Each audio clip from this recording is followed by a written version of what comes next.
I will restore to you the years that the swarming old locusts have eaten, the crawling locust, the consuming locust, and the chewing locust, my great army which I sent among you.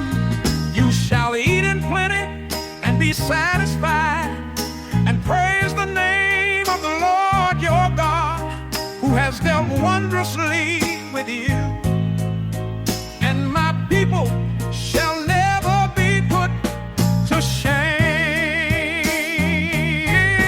Then you shall know that I am in the midst of Israel. I am the Lord your God, and there is no other.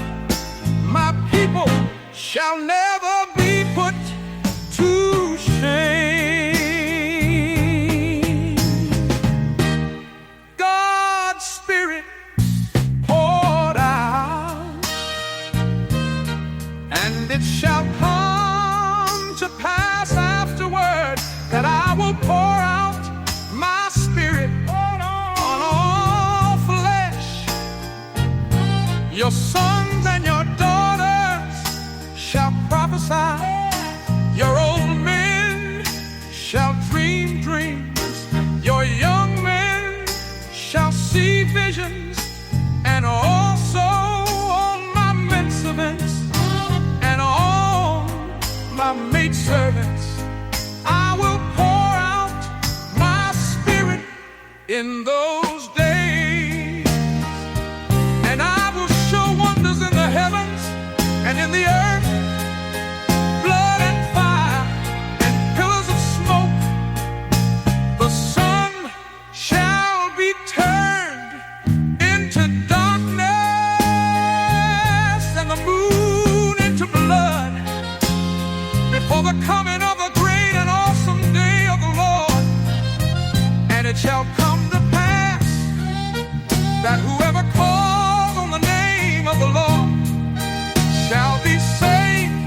For in Mount Zion and in Jerusalem there shall be deliverance, as the Lord has said, among the remnant whom the Lord calls.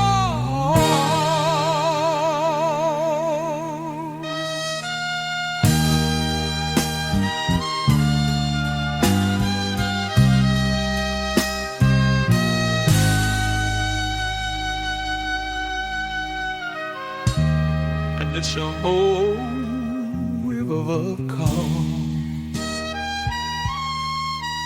The name of the Lord shall be saved. For in Mount Zion and in Jerusalem there shall be deliverance, as the Lord has said, among the remnant whom the Lord calls.